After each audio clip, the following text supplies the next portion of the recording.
যারা এই কাজগুলো করছে তারা ফিলিস্তিনের তো ভালো চাই না, তারা বরং সুযোগের অপেক্ষা আছে বাংলাদেশকে কিভাবে কত টেনে নামানো যায়। মেয়েদের পর কিন্তু অনেক ক্ষেত্রে বুলিংটা বেড়ে গেছে, এটা যে কেউ স্বীকার করবে। অনেক ক্ষেত্রে তো আমি বলবো যে মব প্র্যাকটিসটাকে সরকার তার নিষ্ক্রিয়তার মাধ্যমে প্যাট্রোনাইজ করে ফেলেছে। এনসিপির সংকটের জায়গাটা হলো তারা নিজস্ব রাজনীতি ডেভেলপ করার চেয়ে অন্যকে ব্যাশিং করার রাজনীতিতে চলে গেছে। জামাতো বিভিন্ন প্রতিষ্ঠানে গিয়ে কিন্তু চাঁদাবাজির কাজটা চলছে। সার্জিসের কথা যদি বলেন, মাহিনী সরকারের কথা যদি বলেন, হান্নান মাসুদের কথা যদি বলেন, প্রত্যন্ত একটা এলাকায় তারা প্রত্যেকেই মোটর বাইক শো করেছে, তারা প্রত্যেকেই কারের শো করেছে, রোড শো করেছে। বিএনপির কথা বলেন, জামাতের কথা বলেন, তাদের দলের ভিতরে অনেক সংস্কারের জায়গা আছে। আমন্ত্রণ জানাচ্ছি আমাদের আজকে সোজা সাপটায়। আমি নূরে আলম আছি আপনাদের সাথে সমসাময়িক বিভিন্ন বিষয় নিয়ে কথা বলার জন্য। আমাদের সাথে আছেন রাজনৈতিক বিশ্লেষক সাইদ আব্দুল্লাহ। আমরা সরাসরি চলে যাচ্ছি সাইদের কাছে। আপনাকে অসংখ্য ধন্যবাদ আমাদেরকে সময় দেওয়ার জন্য।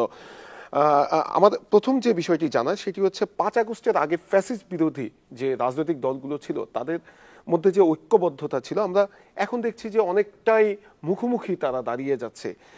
আপনার কাছে কি মনে হচ্ছে, কেন এরকমটা হচ্ছে? সবার আগে একটা জিনিস বুঝতে হবে, এক একজনের রাজনৈতিক দর্শন এক এক রকম থাকবে।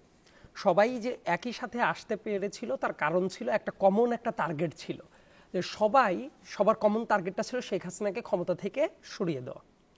তা না হলে বাংলাদেশে গণতান্ত্রিক কোনো যাত্রা শুরু হতে পারতো না।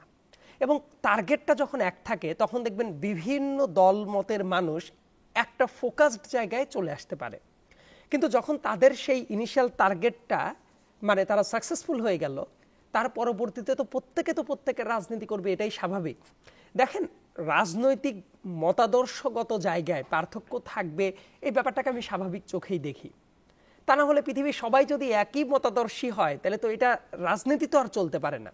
কিন্তু যে জিনিসটা আমার চোখে একটু খারাপ লাগে সেটা হলো আদর্শিক জায়গা থেকে এক একজনের জায়গা আলাদা রকম হলেও দেশের স্বার্থে পার্টিকুলার কিছু জায়গায় সবার কিন্তু একটা মতে আসাটা জরুরি। কিন্তু সেই জায়গাটা করার আগে যখন দেখবো আমি পারস্পরিক খোঁচাখুচিতেই সবাই বেশি মগ্ন হয়ে আছে, এই ব্যাপারটা কিন্তু যাদের পতন ঘটানো হলো তাদেরকে একটা ব্রিদিং স্পেস দিচ্ছে। এই ব্যাপারটা হতাশাজনক। আমার কথা কি যে বিএনপির একটা রাজনৈতিক মতাদর্শ থাকবে, জামাতের একটা মতাদর্শ থাকবে, এনসিপির একটা রাজনৈতিক মতাদর্শ থাকবে, বা XYZ যে কোনো দলেরই হোক না কেন, সবাইকে একই লাইনে একইভাবে একই পয়েন্টে একমত হতে হবে নট নেসেসারি। কিন্তু কিছু ব্যাপার, যেমন আওয়ামী লীগকে কিভাবে ডিল করা হবে, ইন্ডিয়ার প্রশ্ন কিভাবে ডিল করা হবে, দেশের পররাষ্ট্রনীতি কিভাবে চলবে, সামনের অর্থনৈতিক সংস্কারগুলো কিভাবে চলবে, দেশের প্রাতিষ্ঠানিক সংস্কারগুলো কিভাবে হবে, এই কিছু জায়গায় কিন্তু ঐক্যমতের দরকারটা আছে। এবং এই জন্যই ঐক্যমত্য কমিশন যেটা আলাদাভাবে গঠন করা হয়েছে এই আলোচনার স্বার্থেই। কিন্তু সংকটের জায়গাটা হলো প্রত্যেকটা জায়গায় যেভাবে মানে পলিটিক্সটাকেই মাঝে মাঝে শত্রু বানানোর একটা ট্রেন্ড চলছে, এই ব্যাপারটা খুবই হতাশাজনক। আবার অনেকেই এই সময়ের ভেতরে অনেক পপুলিস্ট তত্ত্বের ভেতরে পড়ে গেছে। দেখেন, রাজনৈতিক সংকট যেটা, ওই সংকটটাকে দূর করার কিন্তু উপায়টা হলো রাজনীতি দিয়েই সেটাকে অতিক্রম করতে হয়। রাজনৈতিক সংকটকে আপনি কখনোই রাজনীতির বাইরের কোনো ফ্যাক্টর দিয়ে চেঞ্জ করতে পারবেন না। এখন এই জায়গায় সহযোগিতা দরকার কার? অবশ্যই রাজনৈতিক দলগুলোর ভেতরে সংস্কারের দরকার আছে, প্রত্যেকটা রাজনৈতিক দলেরই সংস্কারের দরকার আছে। আবার একই সাথে কেউ যদি মনে করে প্রত্যেকটা রাজনৈতিক দলই প্রচণ্ড খারাপ এবং সংস্কারের জন্য বাইরের কোনো ফ্যাক্টর দিয়ে করতে হবে, এই জিনিসটা হবে ভুল একটা ধারণা। কারণ রাজনীতিও কিন্তু অঞ্চল ভেদে আলাদা হয়। স্ক্যান্ডিনেভিয়ান অঞ্চলের রাজনীতি আর এই সাবকন্টিনেন্টের রাজনীতি দুইটা একসাথে গুলিয়ে ফেললে সমস্যা আছে। আবার দেখবেন রাজনীতির নামে অনেক সময় যেটা হয় বিরাজনীতিকরণের দিকে মানুষ এগিয়ে যায়। আবার বিভিন্ন সাপোর্ট দিয়ে বিভিন্ন ফলস এক্সপেকটেশন তৈরি করে যে কাজটা অনেক সময় করা হয়, এতে করে অনেক সম্ভাবনাও কিন্তু নষ্ট হয়। যেমন নতুন দলের তাদেরকে এমন অনেক ফলস এক্সপেকটেশন গুলিয়ে খাইয়ে দেওয়া হচ্ছে, তারা মনে করছে এটাই একমাত্র রাজনীতির পথ।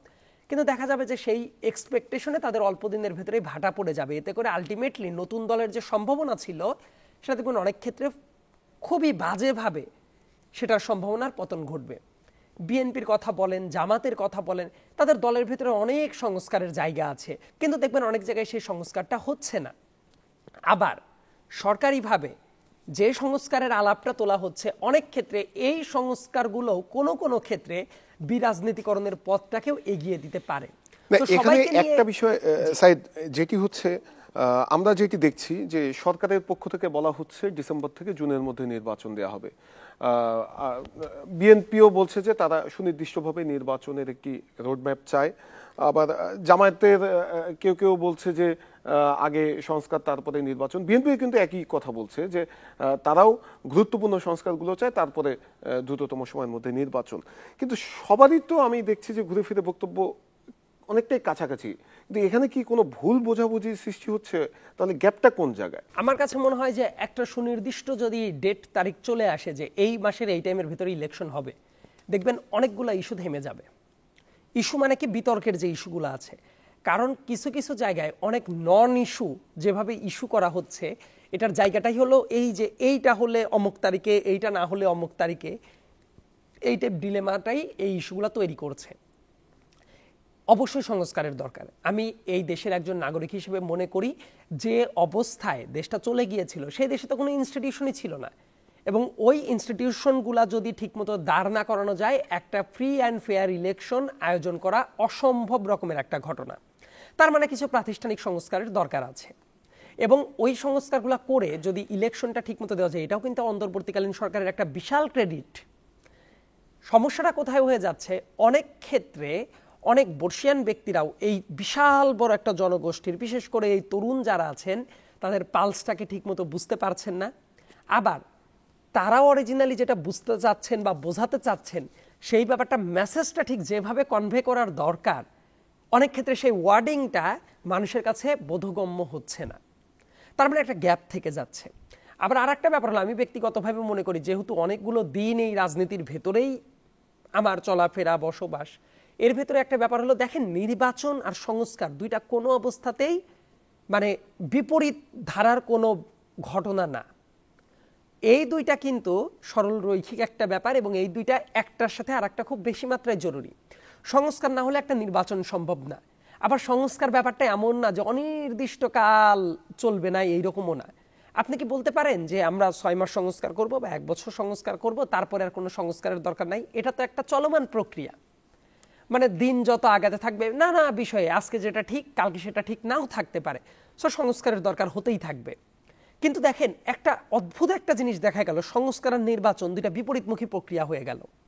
বিএনপির জায়গা থেকেও ডিলেমার জায়গাটা আছে। কেউ কেউ বলছে এই সংস্কার দরকার, আবার অনেকে কিন্তু মুখ ফসকে অনেকে এমন কথাও বলে ফেলছে যে এখনই ইলেকশনটা দরকার। আবার কোন কোন নেতা বিভিন্ন জায়গায় গিয়ে এমন ভাষায় কথা বলেছেন, তাদের ভাষাটা শুনলে মনে হচ্ছে তারা বোধহয় আদতে সংস্কার চাই না। এটাও কিন্তু ঠিক না। দেখবেন সেম সমস্যা জামাতেরও, কখনো বলছে এই মুহূর্তে ইলেকশনের দরকার নাই, আবার দেখবেন তাদের আমির, তাদের সেক্রেটারি এবং আরো কয়েকজন, এই যে ঈদের পরেও কয়েকজন কিন্তু একই দিনে বললাম যে তাড়াতাড়ি করে সংস্কার করে ইলেকশন চাই, ডিসেম্বরের ভিতরে ইলেকশন চাই, তারাও কিন্তু বলছে। আবার দেখবেন এনসিপির যারা রাজনীতি করছে, তারাও অনেক ক্ষেত্রে মানে ডিলেমার ভেতর আছে। তারা বলে যে শেখ হাসিনা ফাঁসি কার্যকর না হইলে ইলেকশনের দরকার নাই, কিন্তু তারা নিজেরা পোস্টার ছাপাচ্ছে, তারা নিজেরা ইলেকশন ক্যাম্পেইন করছে, শতাধিক গাড়ি নিয়ে তারা রোড শো করে বেড়াচ্ছে। এই যে পরস্পর বিরোধী বক্তব্যগুলো, এই বক্তব্যগুলো কিন্তু খুব বাজে একটা মেসেজ দিচ্ছে। বরং এমন যদি একটা জায়গা হতো যে একটা ডেট যদি চলে আসতো, ঠিক আছে ডিসেম্বরে ইলেকশন অথবা জানুয়ারিতে ইলেকশন অথবা ফেব্রুয়ারিতে ইলেকশন, তখন দেখতেন এই যে দ্বন্দ্বের জায়গাগুলো, এই জায়গাগুলো অনেক ক্ষেত্রে নিরসন হয়ে যেত, এবং এটা খুব বেশি মাত্রায় দরকার।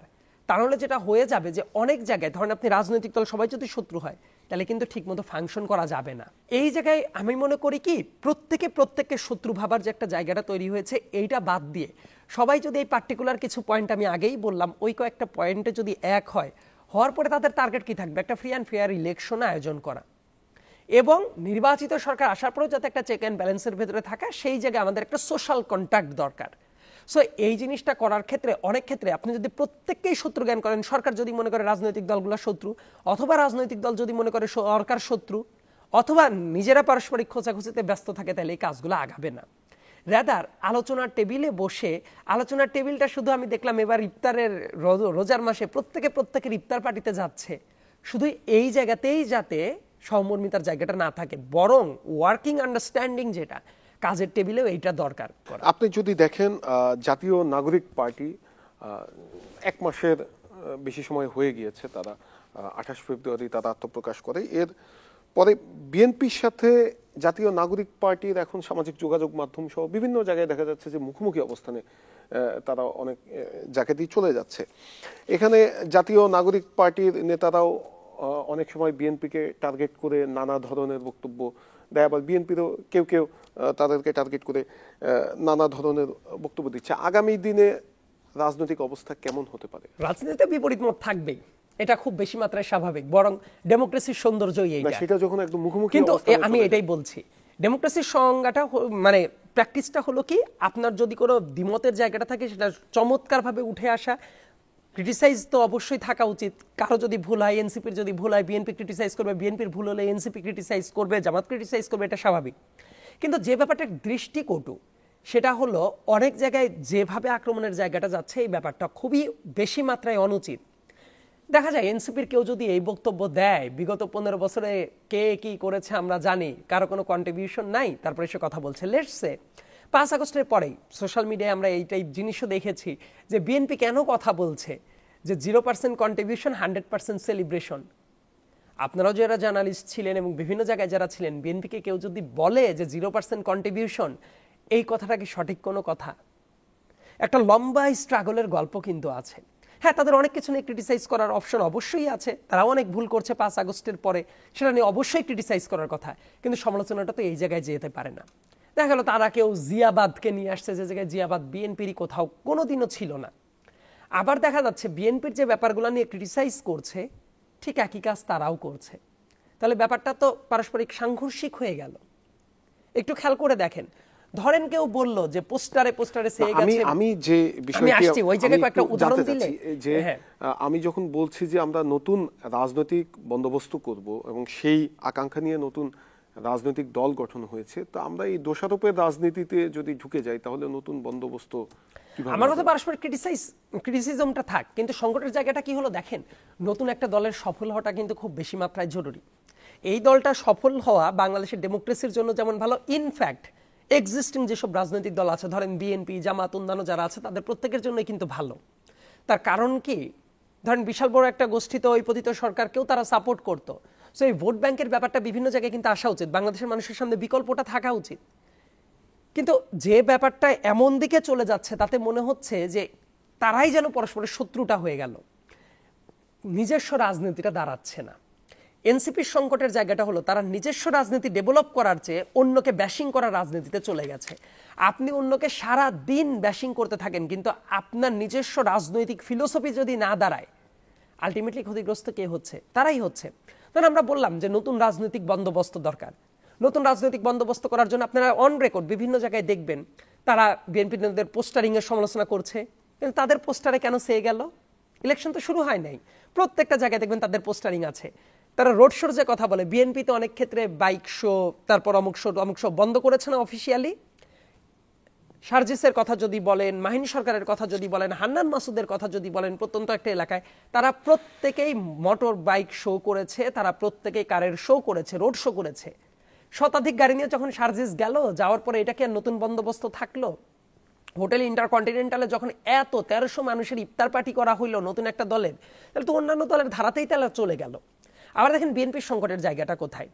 বিএনপির আমার কাছে যেটা মনে হয় যে তাদের রুট লেভেলের পর খুব একটা মানে কন্ট্রোল আছে, এটা আমার কাছে এখন পর্যন্ত দৃশ্যমান মনে হয় নাই।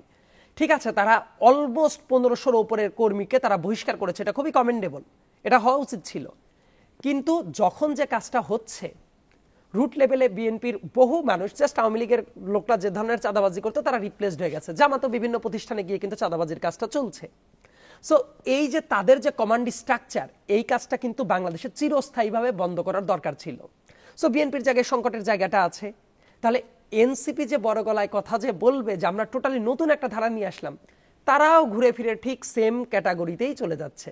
তাইলে কি ওই সমালোচনা করার মানে লেজিট কোনো গ্রাউন্ড তাদের আছে? কারণ তারাও তো সেম কাজ করছে, বিভিন্ন প্রতিষ্ঠানে তাদেরও বিভিন্ন উল্টাপাল্টা কথা শোনা যায়, প্রতিষ্ঠানে চাঁদা দাবি করার কথা শোনা যায়, বিভিন্ন অপকর্ম তারাও করছে। বড় দল হিসেবে বেশি করছে, তারা কম করছে। এবং এই সংকটের জায়গাটা আমার কাছে মনে হয় যে দূর হয় কিভাবে, মিউচুয়াল রেসপেক্টের জায়গাটা যদি থাকে। বিএনপির জায়গা থেকে যেটা জরুরি, যারা যারা এই ধরনের কাজ করছে তাদেরকে শুধু লোক দেখানো, বহিষ্কার করা না, তাদের বিরুদ্ধে খুবই সলিড স্ট্যান্ড নেওয়া, যে যারা চাঁদাবাজি করছে, যারা মানুষের অশান্তির কারণ হচ্ছে, বিভিন্ন প্রতিষ্ঠান দখল করছে, এই মানুষগুলো যাতে সামনের দিনে রাজনীতিতে না থাকে, এটা সলিড স্ট্যান্ড তাদের নিতেই হবে। আমি একটু এই ইদানিংকালের বিষয় নিয়ে যদি একটু কথা বলি, যে সম্প্রতি প্রধান উপদেষ্টার সাথে ভারতের প্রধানমন্ত্রীর বৈঠক হয়েছে। আপনার কাছে কি মনে হচ্ছে যে এই সম্পর্ক আসলে কেমন হতে পারে? আমাদের প্রধান উপদেষ্টার পক্ষ থেকে, বাংলাদেশের পক্ষ থেকে আহ্বান জানানো হয়েছে শেখ হাসিনাকে ফিরিয়ে দেওয়ার এবং তাকে ফিরিয়ে এনে তার বিচার এর মুখোমুখি করার জন্য। আপনার কাছে কি মনে হয়? যে কিন্তু আমরা দেখলাম যে এই আলোচনার পরও ভারতের যে গণমাধ্যম আছে, বেশ কিছু গণমাধ্যম, তাদের কিন্তু এই অপপ্রচার, গুজব, এগুলো কিন্তু থামছে না। তারা কিন্তু নানাভাবে অবজ্ঞা করে, নানাভাবে, মানে ইটস নট জার্নালিজম, মানে তারা যেটা করছে। আপনার কাছে কি মনে হয় সামনের দিকে? ঠিক আছে, it's a good move, but এইটার জন্য এইটা এক্সপেকটেশন রাখা উচিত না যে ভারতের গণমাধ্যমের অপপ্রচার কমে যাবে। অপপ্রচার মানে তারা যেটা চালাচ্ছে that is industrial disinformation campaign, ছোটখাটো কোনো ক্যাম্পেইন নেই, এবং এইটা খুবই টার্গেটেড। আর এই মিটিংয়ের পরে অনেক কিছু চেঞ্জ হয়ে যাবে এত এক্সপেকটেশন আমি রাখি না। কারণ শেখ হাসিনা কি শেখ হাসিনা হিসেবে দেশটাকে শাসন করেছে? Absolutely not. অনেকের কাছে অনেক আন্ডারস্ট্যান্ডিং থাকতে পারে, আমার যেটা পার্সোনাল কথা, সে দিল্লি দাসী হিসেবে শাসন করেছে। ভারতের পারপাসটাকে সবসময়ই সে মাথার ওপরে রেখেছে এবং ওই প্রেসক্রিপশন অনুসারে সে দেশটাকে ডেফিনেটলি শাসন করেছে। ভারত যে কাজটা করেছে দেখেন, অনেক দিন ধরে তাকে গড়ে গড়ে তুলেছে, আরও যখন অনেক কিছু আদায় করে নেওয়ার মতো ওই টাইমে শেখ হাসিনার পতন ঘটে গেছে। সো এই ইনস্ট্যান্ট শকটা কাটাতে ভারতের অনেক সময় লাগবে, এবং এটা মনে করার কোনো কারণ নাই ভারতের ডিসইনফরমেশন ক্যাম্পেইন থেমে যাবে। বরং ভারতের সাথে দর কষাকষিটা আমাদের চালাতেই হবে সামনের দিনের জন্য। যেমন এই মিটিংয়ে নরেন্দ্র মোদী খুবই সিরিয়াসলি এই সাইডে মাইনরিটি ইস্যু নিয়ে কথাবার্তা বলেছে। আমি এক্সপেক্ট করছিলাম যে এই টাইপ মুহূর্তে ঠিক ভারত দেখবেন, ভারতে কি করলো, ওয়াকফ যে বিলটা ছিল সেটা পাশ করে ফেলেছে। এটা ওদের দ্রৌপদী মুর্মু অলরেডি স্বাক্ষর করে আইনেও পরিণত করেছে। ওয়াকফ বিল পাশ করার মিনিং হলো ওই দেশে কম করে হলেও 20 কোটি যে মুসলমান আছে তাদের একেবারে বাই ডিফল্ট অধিকার যেটা ছিল সেই অধিকারকে খর্ব করে ফেলা। ওরা মাইনরিটির পর কি ধরনের বিহেভ করছে এটার একদম ভিজুয়াল প্রুফ থাকা। এটা কিন্তু সরকারের পক্ষ থেকে একটা প্রতিবাদ করা উচিত ছিল, যে মাইনরিটি নিয়ে আমার এই দেশে যেভাবে কথা বলে, যে অনেক ডিসইনফরমেশনের ক্যাম্পেইন তোমরা চালাচ্ছ, হোয়ারএজ তোমার দেশে একেবারে আইন করে তোমরা মাইনরিটিদের অধিকারকে খর্ব করে নিচ্ছ। মানে এই জায়গাগুলো আমাদের তুলে ধরাটা উচিত। সংখ্যালঘু নিয়ে সবক দিবে ভারত, আর আমাদের মেনে নিতে হবে। ভারতে কিছুদিন আগেও আমেরিকার একটা প্রতিষ্ঠান ভারতের পর একটা স্যাংশন আনার দাবি করেছে না তাদের রয়ের ওপরে? কারণ কি, ওই যে শিখদের যে মেরে ফেলার যে টার্গেটেড প্ল্যান, সেটার জন্যই তো করা হয়েছে। শিখদের পর নিপীড়ন চালায় না? সো ভারতের এই ধরনের কাজগুলো নিয়েও কিন্তু আমাদের কি মুখ দিয়ে শুধু কথা না, একদম ফ্যাক্ট ধরে ধরে ধরে ধরে কথা বলা উচিত। সংখ্যালঘু নিয়ে যখন কথা বলে, আমাদের এই সাইডে রিয়া গোপ, ছোট্ট একটা মেয়ে যখন মারা গেল, এটা নিয়ে ভারতে ক্যাম্পেইন চালাচ্ছে না? 5 আগস্টের পরে তো শাহবাগে এই রিয়া গোপের ছবিটা নিয়েও দাঁড়িয়ে গেছে যে সংখ্যালঘু মারা হয়েছে। রিয়া গোপকে মেরেছে কে? হাসিনার পুলিশ। 9 জনের মতো হিন্দু সম্প্রদায়ের যারা ছিল তাদেরকেও মারা হয়েছে। তাইলে হাসিনা তো সংখ্যালঘুদেরও মেরেছে না? 2021 সালে পূজার ভেতরে সারা দেশে যে পরিমাণ ভ্যান্ডালিজম চালিয়েছে, খোঁজ নিয়ে দেখলে দেখা যাবে যে প্রত্যেকটা জায়গায় ছাত্রলীগ এবং যুবলীগের পান্ডারা ছিল। তাহলে এই অপকর্মগুলো তো হাসিনা নিজে করেছে। তার মানে ভারত তাকেই আশ্রয় দিয়েছে যে হিন্দু সম্প্রদায়ের জন্য কোনো অবস্থাতেই ভালো ছিল না। এই জিনিসগুলো চোখে আঙ্গুল দিয়ে দিয়ে ডকুমেন্টেড অবস্থা আমাদের দেখিয়ে দেওয়াটা জরুরি, এবং এটা কিন্তু আমাদের মিডিয়ারও একটা দায় আছে। তারা যেভাবে অপপ্রচার চালাচ্ছে, অপপ্রচারের জবাবটা আমাদের প্রমাণ সাপেক্ষে দেওয়া উচিত। এই কাজগুলো যদি হয় তখন দেখা যাবে এই দিন দরবারগুলো আর একটু ভালো পথে আগাতে পারে। আপনি যদি দেখেন যে পতিত প্রধানমন্ত্রী শেখ হাসিনা, তিনি তার 2 দিন পর পরই ফোন রেকর্ডিং সামনে আসে এবং সেখানে সে হুমকি ধামকি দিয়েই যাচ্ছে, এবং সে বলছে যে তালিকা করা হবে, তালিকা করে তাদের সে বিচার করবে।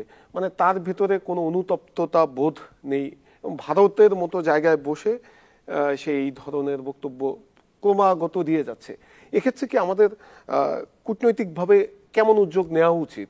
মানে যারা আন্দোলন করেছে তাদের বিরুদ্ধে নানা ধরনের ভুল তথ্য, নানা ধরনের হুমকি ধামকি সে নিজে দিয়ে যাচ্ছে। আমরা ক্রমাগত পাই এটা। এটা ব্যাপারটা কি, রিমোর্স বোধই যদি থাকতো এতগুলো বছর এইভাবে উনি দেশ চালাতে পারতো। শুধুমাত্র শেখ হাসিনার কথা বলেন না, শেখ হাসিনার কথা বাদ দেন, তার দলের ইউনিয়ন লেভেলের কোনো আওয়ামী লীগের লোকজন, তাদের ভেতরে কোনো রিমোর্স বোধ আছে? তারা এখনো স্বপ্ন দেখে কবে টুপ করে ওই ডাইনিটা ব্যাক করবে এবং তারা আবার ম্যাসাকার চালাবে। কিছুদিন আগে মনে আছে যে ওই যে আওয়ামী লীগের প্রোপাগান্ডা পেজগুলা থেকে যে ও আপা আবার ব্যাক করতে পারে, তাদের আপা ব্যাক করবে, এইটা শুনে দুইজন মিছিল নিয়ে বের হয়েছিল, যে পরবর্তীতে তাদের তো গ্রেপ্তার করা হয়। তারা এই সুযোগের অপেক্ষাতেই আছে এবং এই ব্যাপারগুলো নিয়ে সরকারের পক্ষ থেকে সরকারের সাথে যোগাযোগ করা উচিত যে তাদের দেশে বসে থেকে ইন্টারনেট ব্যবহার করে এই টাইপ হুমকি ধামকি এবং এই টাইপ প্রোপাগান্ডা কেন ছড়াচ্ছে, এটা নিয়ে সিরিয়াসলি ডিল করা উচিত। কারণ শেখ হাসিনা এখন শুধুমাত্র বাংলাদেশে তালিকাভুক্ত অপরাধীই না, জাতিসংঘের তদন্ত প্রতিবেদনেও সে কিন্তু বিশাল বড় অপরাধী। আরেকটা জিনিস যেটা বুঝতে পারাটা ভালো, এই জিনিসগুলা কিন্তু শেখ হাসিনা ছড়াচ্ছে এরকম না, তাকে করানোর সুযোগ দেওয়া হচ্ছে এবং এটা ইন্টেনশনালি করাটা হচ্ছে। খেয়াল করে দেখবেন ক্রমাগত আমাদেরকে হুমকি দামকি দেওয়া হয় বিভিন্ন জায়গায়।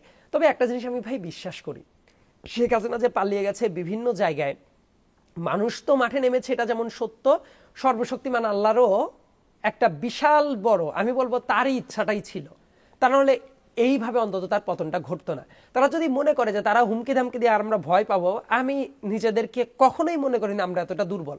গণঅভ্যুত্থানে শহীদ পরিবারের অনেক সদস্য অভিযোগ করছে যে বিচার কাজ খুবই ধীর গতিতে চলছে এবং সেই সঙ্গে অনেককে হুমকিও দেওয়া হচ্ছে, দেশের বাইরে থেকে নানাভাবে হুমকিও দেওয়া হচ্ছে, তারা নিরাপত্তাহীনতাও ভুগছে বলে আমরা বিভিন্ন সময় তাদের অভিযোগ দেখি। আপনার কাছে কি মনে হয়, আপনার তো একজন আইনের ছাত্র, মানে 7 মাসে আমরা দেখলাম যে সেইভাবে মানে কোন একটা রায় এখন পর্যন্ত আমরা দেখিনি। আমি যদি বলি বিচার আগানোর যে জায়গাটা, বিচার প্রক্রিয়া শেষ হয়ে যাবে এত দ্রুত, এটা বোধহয় ভাবাটা অনুচিত। কিন্তু বিচার প্রক্রিয়াটা শুরুটা যেভাবে হওয়ার দরকার ছিল সেভাবে মোটেই হয় নাই। অন্তর্বর্তীকালীন সরকারের অনেক প্রশংসার জায়গা থাকতে পারে, কিন্তু সবচেয়ে বড় ব্যর্থতার যে জায়গাটা, তারা অপরাধী যারা ছিল তাদের অনেককে দেশের ভেতরে রাখতে পারে নাই, নাম্বার 1। তারা ক্ষমতা গ্রহণের 3 মাস 4 মাস 5 মাস পরেও অনেকে পালিয়ে চলে গেছে। একই সাথে অনেক ফ্যাসিস্ট স্ট্রাকচার ছিল যেগুলোকে তারা ভাঙতে পারে নাই এবং তাদেরকে ঠিকমতো বিচারের আওতায় আনা হয় নাই। বিচারের আওতায় আনার মানে কিন্তু এই না যে বিচার শেষ করে ফেলতে হবে। কয়েকজনকে ধরেছে, কয়েকজন কি করেছে, কিন্তু ক্ষমতা গ্রহণ করার, ধরেন আগস্ট মাসে এই সরকার ক্ষমতায় আসলো, অনেক বড় বড় ফ্যাসিস্টের যারা এনাবলার ছিল তারা অনেককে দেখবেন অক্টোবর, নভেম্বর, ডিসেম্বর মাসে দেশ থেকে বের হয়ে গেছে। এটা কিভাবে সম্ভব হইল? এই দায় তো অন্য কোনো রাজনৈতিক দলের না, এটা অ্যাবসলিউটলি এই সরকারের দায়। আবার দেখবেন বিচার প্রক্রিয়া যেভাবে চলছে, সোফার আমি আইনের ছাত্র ছিলাম, ওই চোখ দিয়ে যদি দেখে আমি বলি, এটা মোটেই আশানুরূপভাবে আগাচ্ছে না। অনেক জায়গায় তো আসামিকে গ্রেপ্তারি, আসামি মানে যারা অভিযুক্ত আছে তাদেরকে ঠিকমতো গ্রেপ্তারি করা হয় নাই। অনেকে আইনের ফাঁক ফোকর গলে কিন্তু বের হয়ে যাওয়ার চেষ্টা করছে। এ ধরনের বহু প্রমাণ আছে। আমি নিজেই ফেসবুকে অনেকভাবে এদের বিরুদ্ধে লেখালেখি করছি, অমককে কেন ছাড়া হচ্ছে, তমককে কেন বের হয়ে গেল, এই কাজটা তো করা হচ্ছে। এবং আহত যারা পরিবার আছে তারা অনেকেই উদ্বেগের ভেতর আছে। অনেকের পর তো আক্রমণ হয়েছে, এটা বিভিন্ন জায়গায় খুঁজলেই দেখা যাবে যে যারা এই জুলাই আন্দোলনের শহীদ পরিবার তারা আক্রমণের শিকার হয়েছে, যারা আহত তারা আক্রমণের শিকার হয়েছে। এমনকি বিভিন্নভাবে হুমকি ধামকি যে দেওয়ার জায়গাটা, তার কারণ হলো ল অ্যান্ড অর্ডার ঠিক মতো কাজ করছে না এবং সরকারের যেসব জায়গায় মনোযোগী হওয়ার দরকার ছিল এই জায়গাগুলোতে মিজারেবলি ফেইল করছে। এবং সরকারকে যদি অ্যাসেস করা, এখনো সুযোগ আছে এই ব্যাপারগুলো ঠিক মতো ডিল করার, কিন্তু এই জায়গাটা খুবই ধিমেতে তালাভাবে চলছে। মুখ দিয়ে বলছে 24-এর চেতনা, শহীদদের রক্তের চেতনা, শহীদদের রক্তের সাথে বেইমানি করা হবে যদি আমরা এটা না করি, কিন্তু কাজের কাজটা তো হচ্ছে না। এবং এই বিচার প্রক্রিয়া যদি ঠিকমতো শুরু না করা যায়, এটা খুবই হরিবল একটা রেজাল্ট হবে। এবং আমি আরেকটা জিনিস বলি, সবসময় মনে করা হয় যে বিচার প্রক্রিয়া বোধহয় খুব দ্রুত শেষ করে ফেললেই বিচারটা হয়ে গেল। নো, বিচার প্রক্রিয়া দ্রুত শুরু করার চেয়ে পারফেক্টলি শুরু করাটা জরুরি। আবার অনেক জায়গায় খুবই পপুলিস্ট কাজ কারবার হচ্ছে। দেখা গেল কোনো কাজ নাই, যে মামলার আসামি হওয়ার কথা ছিল 10 জন, আপনি অযথা 300 জনকে নাম এন্ট্রি করলেন, করে যে কোনো মামলাতেই যে কাউকে ঢুকাইলেন। এমন অনেক মামলা আছে যে বড় বড় কয়েকজনের নাম ঢুকানো হয়েছে, এগুলো মুখস্থভাবে। তাদের নামে যদি 10টা মামলাও সলিড ভাবে করা থাকে, তারা অটোমেটিক তারা আর বের হওয়ার রাস্তা পাবে না। কিন্তু আপনি যে কোনো মামলাতে ঢুকালেন, 1000 মামলাতে ঢুকায় রাখলেন, কিন্তু মামলাগুলো খুবই দুর্বল, তাহলে কিন্তু কাজ না। এমন অনেক মামলা আছে, আমি আলাদা আলাদাভাবে এখনই বলছি না, কিন্তু এমন অনেক মামলা আছে যেভাবে মামলাগুলো সাজানো হয়েছে, এই মামলায় সুষ্ঠুভাবে অন্ততপক্ষে রায় দেওয়া যাবে না, মানে ন্যায্য বিচারটা করলে। কারণ মামলা ফাইল করার ভেতরেই অনেক ত্রুটি রাখা হচ্ছে। এই কাজগুলাতে শুধু পপুলিস্ট কথাবার্তা বলে হাততালি পাওয়ার চেয়ে খুবই মনোযোগের সাথে এই ব্যাপারগুলো ড্রাফট করা দরকার ছিল। অনেক জায়গায় সেই কাজটা করা হচ্ছে না। আরেকটি বিষয় হচ্ছে, আপনি যদি দেখেন যে আইন শৃঙ্খলা পরিস্থিতির আগের থেকে কিছুটা উন্নতি হয়েছে, কিন্তু তারপরও মব জাস্টিস সেটি রোধ করা যাচ্ছে না। এই যে আমাদের ফিলিস্তিনের উপরে হামলার প্রতিবাদে যে আন্দোলন, সেই আন্দোলন সারা দেশে খুব সুন্দরভাবে সম্পন্ন হয়েছে। বিকেলের দিকে আমরা দেখলাম যে সিলেট সহ কক্সবাজারে বিভিন্ন জায়গায় বিভিন্ন শোরুমে হামলা হয়েছে, সেখানে লুটপাট হয়েছে। মানে এগুলো কেন দূর করা যাচ্ছে না? এবং আমরা দেখছি পরে আইন শৃঙ্খলা বাহিনী যাচ্ছে, কেন? এটি আসলে মানে এই সংস্কৃতি থেকে তো আমাদের বের হতে হবে। দেখেন, আমি যদি আজকে বলি যে আইন শৃঙ্খলা বাহিনী খুব মানে আইন শৃঙ্খলা পরিস্থিতি খুবই ভালো, সেটা মিথ্যা কথা বলা হবে। ইয়েস, শেখ হাসিনার আমলের সাথে আমি কোনো কিছু তুলনা করব না, কারণ অনেক স্ট্রাকচার টিকে ছিল। এই সরকারের একটা জায়গাটা হলো পুলিশের ভেতরে যে কনফিডেন্সটা ছিল সেটা নষ্ট হয়ে গেছে। ডেফিনেটলি পুলিশের অনেক অনেক অনেক অনেক অপকর্ম আছে, কিন্তু একই সাথে আরেকটা ব্যাপারে তো প্রশ্ন করা উচিত। পুলিশের ইনার সার্কেল যেটা, সেই জায়গায় কিন্তু ভালো কিছু মানুষও ছিল, তাদেরকে কি ঠিকমতো মূল্যায়ন করা হচ্ছে কিনা এটা ভেবে দেখার দরকার আছে। আবার পুলিশের কাজটা পুলিশ বাদে অন্য কাউকে দিয়ে আপনি করাইতে পারবেন না। ধরেন যৌথ বাহিনীর হাতে আপনি ম্যাজিস্ট্রেসি পাওয়ার দিলেন, দেওয়ার পরে অনেক জায়গায় এই কাজটা হবে না। তার কারণ কি জানেন? আর্মি বা অন্য কোনো সশস্ত্র বাহিনী যেটা আছে, they are not trained up for this, তাদের স্পেশাল পারপাস আছে। এমন অনেক জায়গায় ঠিকমতো জানি যে অপারেশন করার দরকার ছিল, ঠিকমতো অপারেশন করা হয় নাই। তাদের চোখের সামনে আওয়ামী লীগের পারপেট্রেটর আছে, তাদের হাতে টিকিট আছে, তাদেরকে ধরা হয় নাই, ওপর থেকে বলছে না এটা ধরার দরকার নেই, এটা ছাড়ো, এটাই করো। সো এই টাইপভাবে তাদেরও কিন্তু মোরালটা ডাউন হয়ে যাচ্ছে। আবার আর একটা জিনিস খেয়াল করে দেখেন, তাদেরও কিন্তু মেন্টালি কিছুটা বুস্ট করা দরকার। কেউ যদি একটা ভালো কাজ করে, তাদেরকেও কিন্তু কিছু কিছু জায়গায় প্রাইজ দেওয়ার ব্যবস্থা করা উচিত, যে এইটা করলে হয়তো বা কোনো না কোনোভাবে তাদেরকে একটু আলাদাভাবে সম্মাননা জানানো বা কোনো কিছু করা। এই কাজটা যদি করা হয়, তাদের ভেতর কিন্তু একটা তাদের ভেতরে একটা, আমি কি বলবো, এটা তাদের ভেতরে একটা প্রণোদনা কাজ করবে যে ঠিক আছে, এই ভালো কাজটা করা যায়। আইন শৃঙ্খলার ব্যাপার আবার যেটা বললেন, কিছুদিন আগে তো এমন দুর্ভাগ্যজনক ব্যাপারও হয়েছে যে যৌথ বাহিনীর সদস্যরা আছে, তার ভেতরে গুলশানের মতো একটা জায়গায় একটা বাড়ির ভেতরে মবরা ঢুকে কাজ করছে, লাইভ ক্যামেরা চলছিল, ঠিকমতো অ্যাকশন নেওয়া হয় নাই। আবার আপনি যদি ঘর খুলে রাখেন, রাখার পরে অপকর্মকারীরা ঢুকবে, সব কাজ করবে, তারপর আপনি ব্যবস্থা নেওয়ার চেষ্টা করবেন, এটাও উচিত না। অনেক জায়গায় সিরিয়াস স্টেপ নেওয়ার দরকার ছিল। ধরেন মাজার সংস্কৃতি যেটা আছে, সেটা ধরেন ব্যক্তিগতভাবে আমি পছন্দ করি না, তার মানে এই না যে আমি গিয়ে মাজার ভেঙে ফেলবো। কারণ একটা ডেমোক্রেটিক প্র্যাকটিসে যদি আপনি বিশ্বাস করেন, কেউ যদি কোনো কিছু করে, আপনার যদি অপছন্দ হয়, সেই কাজটা আপনি করবেন না। অনেক জায়গায় এই মাজার ভাঙার কাজটা চলছে না, সরকার বারবার নিষেধ করছে ঘটনা ঘটার পরে, কিন্তু তাতে কি বন্ধ হয়েছে? হয় নাই। সো এই টাইপ কাজ আরো অনেক জায়গায় হচ্ছে। মেয়েদের ফুটবল খেলা বন্ধ হয়েছে বিভিন্ন জায়গায়, এবং যারা করছে অনেক ক্ষেত্রে ফেসবুকে ঘোষণা দিয়েই এই কাজটা করছে। মেয়েদের পর কিন্তু অনেক ক্ষেত্রে বুলিংটা বেড়ে গেছে, এটা যে কেউ স্বীকার করবে। সো এই কাজগুলো আবার যারা করছে, তার তো ইনস্ট্যান্ট ব্যবস্থাগুলো নেওয়া হয় নাই। মানে মানুষ কি করে, একদিনেই কিন্তু প্রচন্ড হিংস্র কোনো কাজ করতে পারে না। সে যখন দেখে ও আজকে একটু আগাইলাম, কেউ কিছু বললো না, আরেকটু আগালাম, কেউ কিছু বললো না, তখনই মানুষ মনে করে তাই তো আমি অনেক কিছুই করতে পারি। অনেক ক্ষেত্রে তো আমি বলবো যে মব প্র্যাকটিসটাকে সরকার তার নিষ্ক্রিয়তার মাধ্যমে প্যাট্রোনাইজ করে ফেলেছে। মানে আপনি যখন সরকার, তখন কিন্তু আপনি অনেক জায়গায় নিষ্ক্রিয় ভাব রাখতে পারেন না, কিন্তু এটা রাখাটা হয়েছে, এবং তারই ফলাফল হলো এই ধরনের কাজ কারবার বেড়ে চলেছে। ঢাকা বিশ্ববিদ্যালয়ে একটা মেয়েকে যখন মোটামুটি একটা হেনস্থা করা হলো, তারপর তাকে থানায় গিয়ে যখন বের করা হয়েছে, তাকে ফুলের মালা দিয়ে বের করে আনা হয় নাই? আনা হয়েছে। তো কারা করেছে এটা তো সবই ভিজিবল জিনিস, তাহলে এই কাজটা কেন করা হলো? আবার একটা জিনিস দেখেন, যে ফিলিস্তিনের প্রতি সমর্মিতার জায়গায় আমার কাছে কি মনে হয় জানেন, যে একজন মানুষ কতটা মানবিক দৃষ্টিভঙ্গিতে দেখতে পারে, এইটা বোঝা যায় ফিলিস্তিনের প্রতি তার মনোভাবটা কেমন। আপনার মুসলমান হওয়ার দরকার নাই, কিন্তু আপনি যদি ন্যূনতম মানবিকতা বোধ আপনার ভেতরে থাকে, ফিলিস্তিনে যা হচ্ছে আপনার অন্তরটা কাঁদা উচিত। এবং পৃথিবীর বহু দেশে আছে না, যে তারা মুসলমান না, কিন্তু ফিলিস্তিনের পক্ষে তারা র্যালি করছে, শো করছে, এমনকি খোদা আমেরিকাতেও কত বিশাল বিশাল মিছিল হয়ে যাচ্ছে না যে ফিলিস্তিনের পক্ষে।